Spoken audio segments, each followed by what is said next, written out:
Hello, everyone. This is Debra Richardson, and today I am putting the AP in Happy, where accounts payable teams are empowered to protect the vendor master file from fraud. This podcast will give a voice to accounts payable team members by talking about the growing reality of cyber attacks in their world and which vendor setup and vendor management techniques they can apply to protect the vendor master file from fraud. Need training? Visit the Vendor Process Training Center to enroll in your choice of weekly live and on-demand training sessions. Plus, get access to vendor setup form templates and reference tools that will help you and your team avoid fraud, fines, and bad vendor data. So sign up for a free account to get access to free training sessions, vendor process FAQs, and a resource library with information you need to manage your vendor master file. Visit training.debrarrichardson.com today. The link will be in the show notes. AP and vendor team members need to be vigilant when collecting and confirming bank account information from their vendors. Now, though, some vendors are doing the same. So, if you want to hear what tactics the vendors are using to secure their banking information and how it benefits the vendor teams and AP teams, keep listening.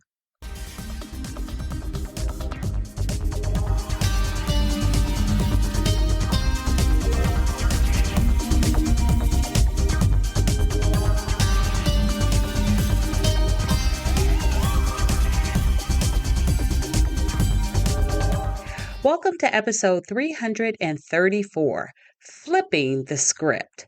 2 tactics vendors are using to secure their banking information activities with clients. And that means you. So this actually came about because I had a question. I am the Ask the Expert for the vendor setup and maintenance or vendor master file category. I forgot which one it is for IOFM, the Institute of Finance and Management. And so I had a question from someone who said that the vendor asked them to do something, right, separate, and I'll talk about that, in order to get their banking information. And her question was, it wasn't actually, I didn't know, vendors were doing this. It was actually, how do I also collect what we require for banking information? And I immediately thought, how great, because if you think about it, right, vendors don't really know what you're doing with their banking information when they send it. And so vendors are using tactics to secure their banking details to protect themselves from fraud. And you can't really blame them because if you think about it from their point of view, they are risking exposure of their bank details if you ask them to send it via risky email, since they don't know who will see it. They don't know if your email has been hacked. They don't know if it will be intercepted by a fraudster, either internal or external, and replace their information with their own. And they won't even find out if that happened until the payment is made. And I will tell you, I am really not comfortable when I myself work with a new client and the first thing they ask me to do is send my banking information via email. And your vendors may have that same hesitation. Now, the second thing from their point of view is they also don't know when you have changed their banking information once they've given it to you and it's in your vendor master file. They don't know if you have changed it because a fraudster was successful in sending that request for change in banking details, or if they sent in a fake invoice with fraudulent bank details expecting, right, you to change it. Again, they won't know that until the payment is not made. And just on a side note, you really should not change vendor banking based on an invoice. Just for that reason, fraudsters uh, really thrive on the fact that they can send an invoice and get you to change it. Number one, you might not even notice that it was a different bank account unless you have some AI that will compare the banking information on the vendor record to the banking information on the invoice. That's great. And even if they do, you still, if even if you do find it, whatever way you find it, you really should not change it. You should make the vendor go through your process or their process for bank changes to avoid the potential for fraud, because it's very easy for a fraudster to send in a fake invoice. And if you just take it at face value and make that change, then you could very well have a successful fraudulent payment. All right, so those are two things, right? They're risking exposure of the bank details if they send it via risky email. And two, they don't know if you've just changed their banking information because a fraudster was successful in either sending an email requesting to change it or sending in a fake invoice. Now, number three is they don't want their information on their website because fraudsters can use it.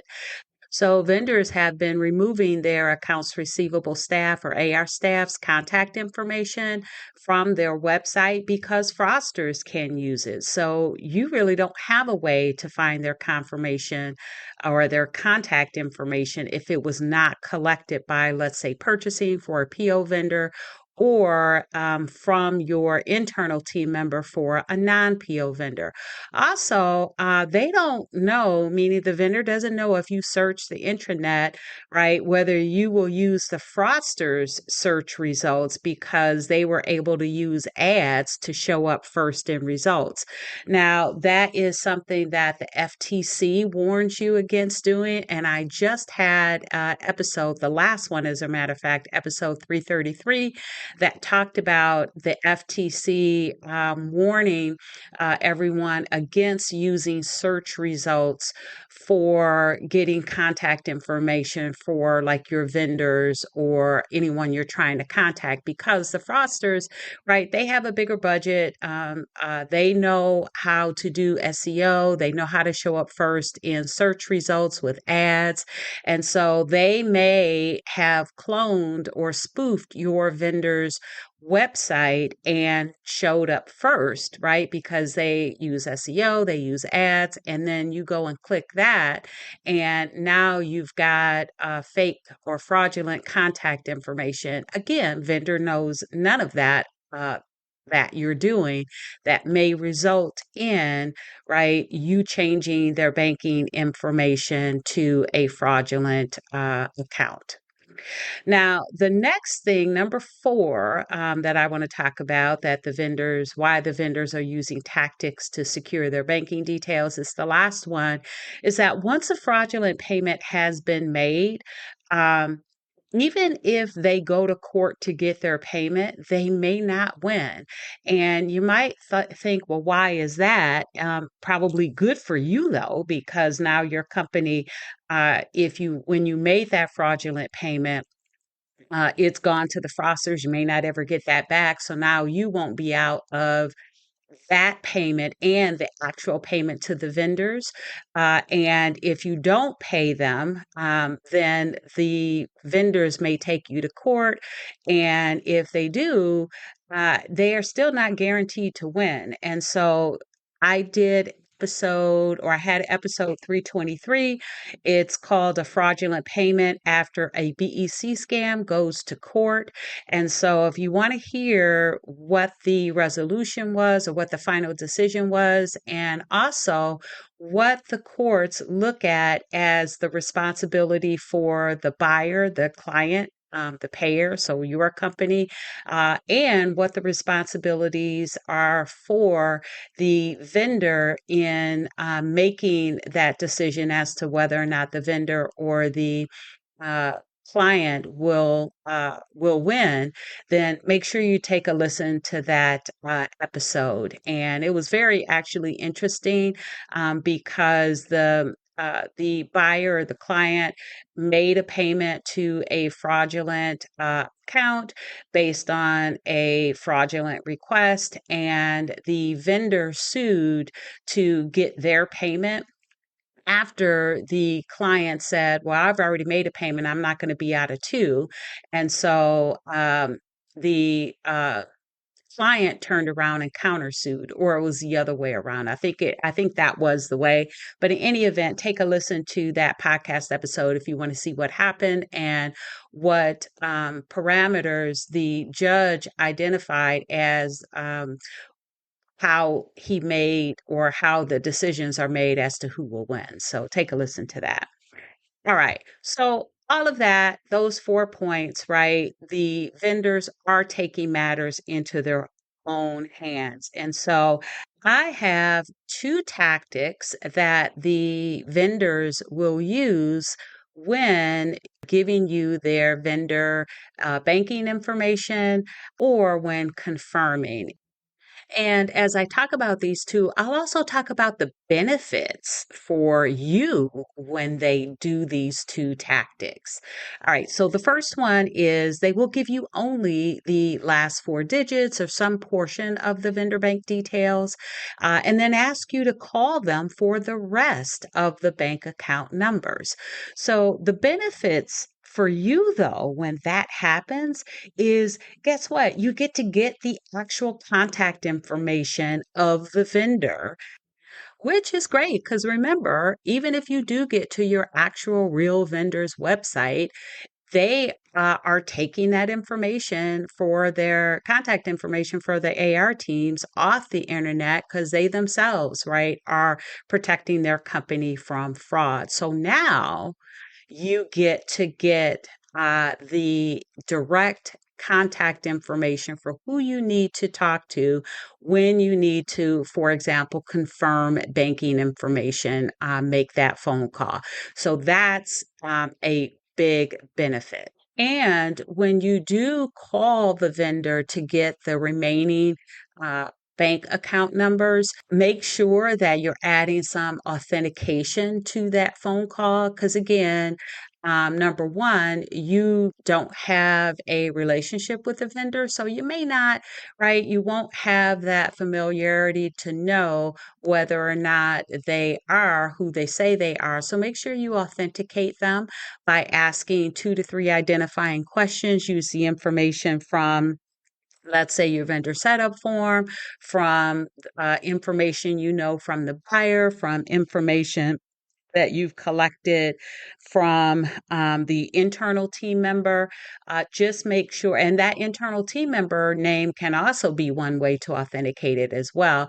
And so, if you want some training on how to do the authentication of the requester process, I will put a link to the 3-step vendor setup and maintenance training workshop. It's a 4-hour workshop that goes over the authentication validation management framework that has 5 authentication techniques, 29 internal controls, 17 best practices, and 18 vendor validations. Well, the first part of that, the authentication, I have made to be a free training session. So I'm going to link that in the show notes if you want to take that training. And note that it also comes with an authentication reference template that you can use and customize and then give to anyone that deals with vendor setup and maintenance, especially vendor adds and changes surrounding banking, and also to anyone that takes inquiries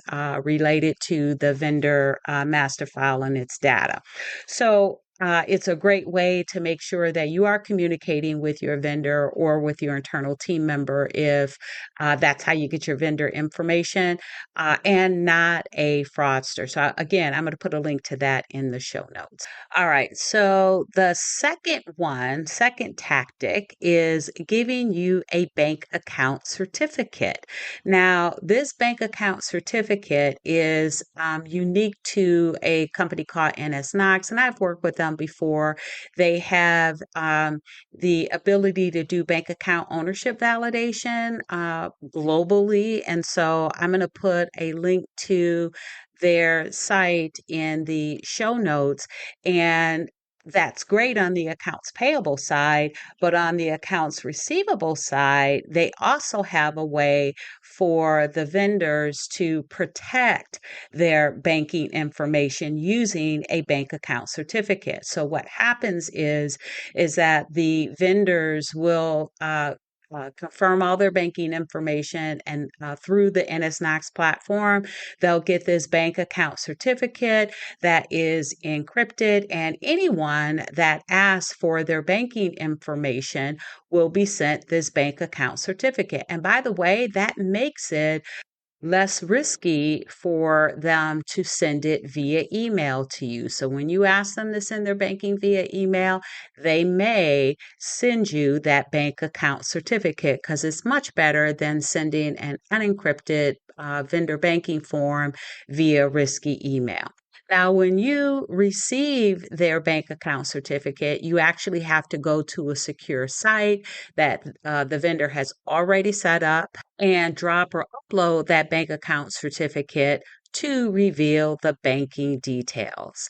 Now, a benefit to that is you can now ignore bank change requests from email without the certificate because you know that that vendor will provide their banking information, existing banking information, new banking information, right, via this certificate, bank account certificate, or maybe it's from a different company, whatever they might want to call it.